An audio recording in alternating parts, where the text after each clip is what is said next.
There we go. Excellent. So thanks again for joining us, and thank you to those who have come back, and a special thank you to those of our subscribers. I know we've got some here, which is great. So the Arts and Culture Network is 13,000 and so strong on LinkedIn. I say that I set it up in 2012 and forgot all about it. I wish I had done the same with Bitcoin, but and it just grew and grew. And then I thought, when it got to 12,000, I thought we really ought to get everybody together, because we're all sort of loosely connected on the LinkedIn group. And what the last few months has shown is that it's possible to get everybody together in an environment like this, and magic does happen. We've seen it. It's great. I'm often asked, why wouldn't you rather be face to face? Of course, I'd rather be face to face with you all, but given that we have people who come from so far, we're all time poor. There is no other way of getting 40 odd arts and culture professionals together for an hour in any other environment. So whilst I know we're all zoomed out, this is the best way to do it, and it works really well. So we have the events are all free. They're on the first Thursday of every month at 1 o'clock. We have an after party at 2 p.m. for those who don't have to rush off to another meeting, and that's where even more magic happens. And we have a mechanism, should you wish, to join the inner circle and support the work that we do between meetings to get people connected. And you can find the details for that on the website.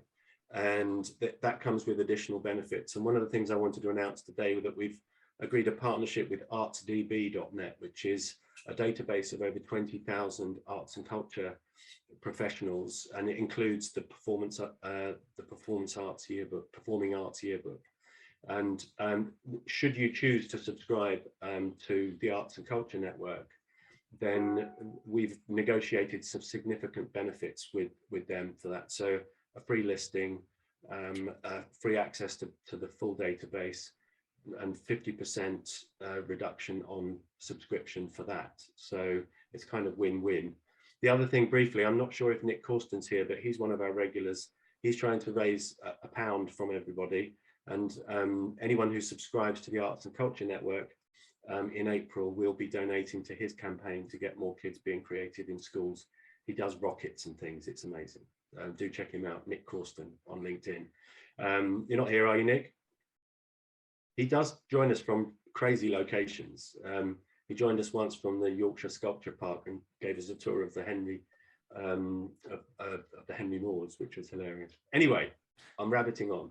So it's now my great pleasure to introduce Robert. I'm going to find Robert on here, and I'm going to spotlight him. There we go. Robert, you're being spotlit. Here he is.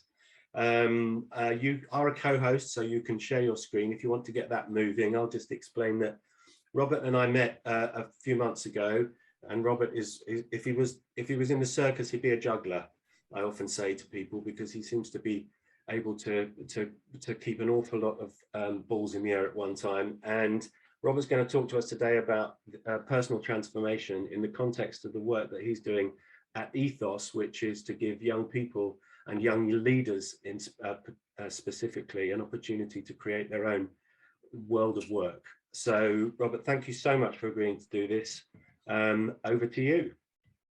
Thank you, Mark. I might put my screen off so that I can kind of look at different places, but these are not our young leaders. They're 18 to 25 typically. But just a minute of, I'm going to stop the video, a minute about myself. I'm introduced myself to some of you, but I'm a 56-year-old man that got 3 grown-up kids of my own, and a career where, you know, I earned pretty good money. I co-founded Ethos 22 years ago, and if you kind of look at my life, I guess I would say, you know, relatively, I'm privileged from Surrey. But I think in terms of a minute's introduction, probably the most important bit to know about me is that I'm not a big fan of bureaucracies. I hate bureaucracies, only to the extent that they kind of get in the way, in my experience, of, you know, producing a better planet, helping people and communities. So it's kind of in that spirit that I'm very motivated to engage with people hence the subject of this talk, which is about my transformation, personal transformation. So without further ado, I'm hoping that you will be able to see the next slide. So in, I think, 9 minutes now, I've got 4 bits to talk about. Firstly, I'm going to invite us to think about our relationship as people with the things that we've produced as humans, and whether that's organizations, institutions, arts and culture, think about our identity in that context. And then secondly, talk about the problem with that. We always like to talk about the problem with that. And then to offer no solution. So, Boris, Doris, there are no oven-ready solutions to how we're going to instantly make a better world, a better set of communities. But what we might think in terms of our own transformation, of taking some baby steps to get there.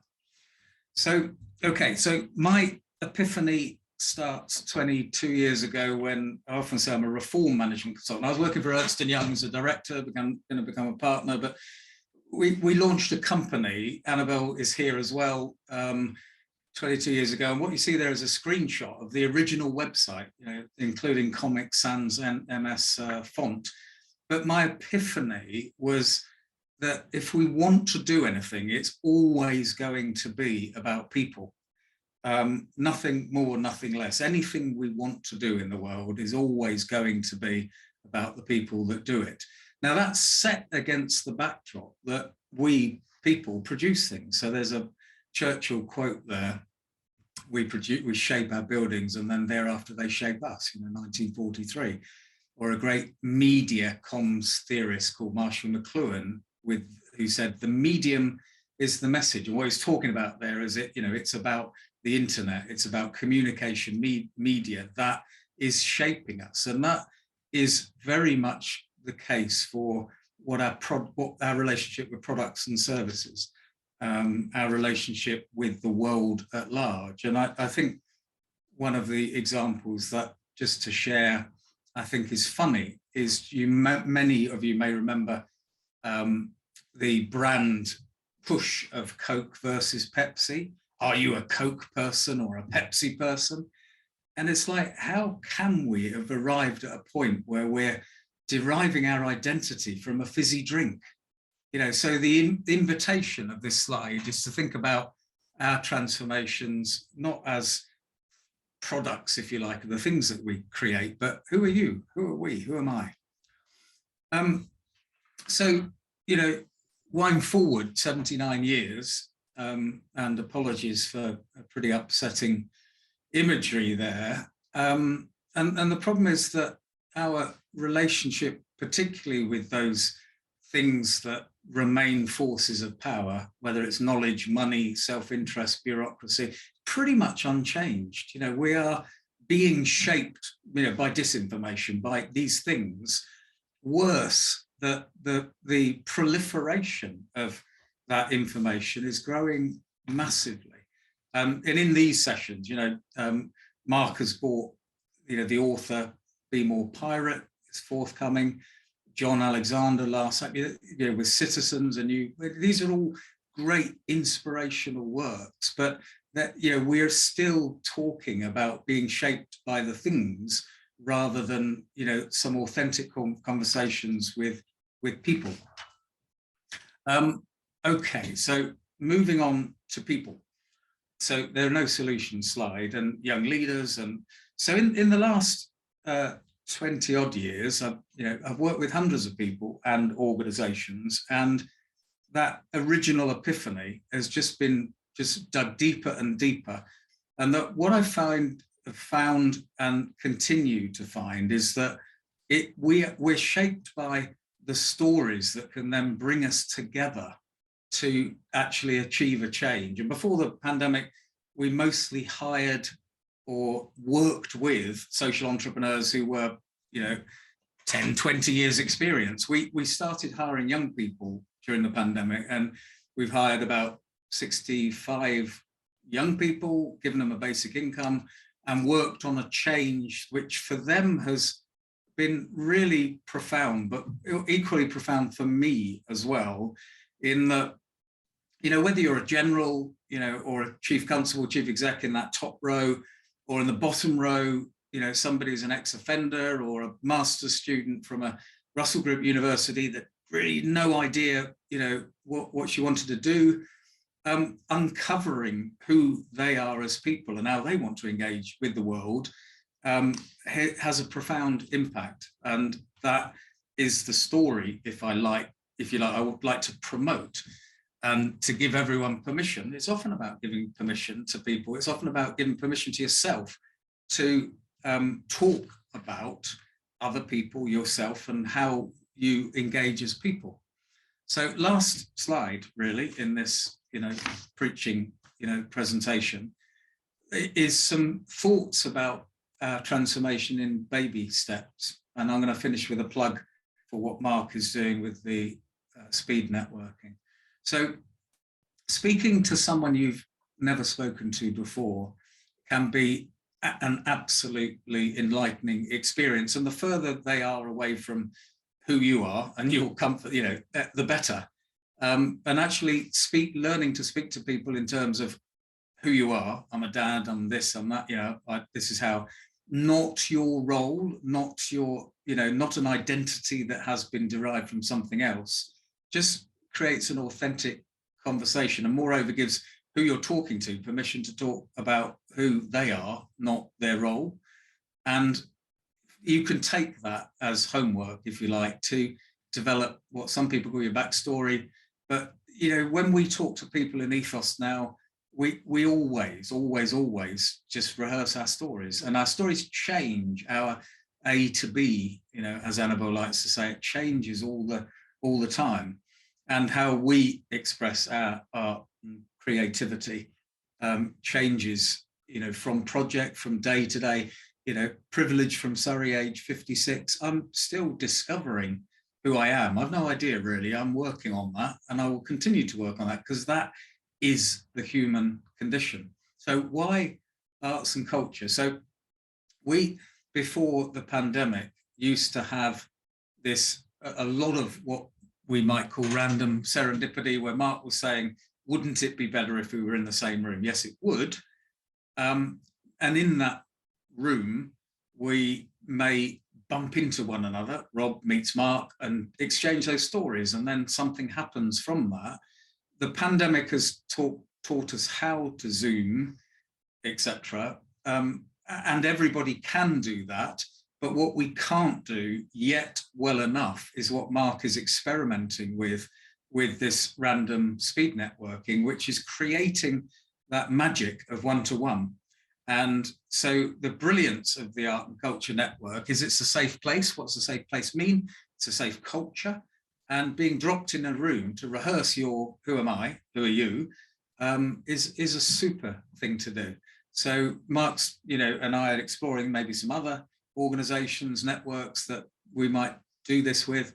But, you know, just wanted to applaud the work that everyone here is doing on that, and just really say how genuinely important I think it all is. So that's just a shade less than 10 minutes, Mark. And I think I covered a lot of ground, but I'll pause there. You did, Robert. Thank you so much. That was great. And you and I have spent time chatting about this and how all of these things.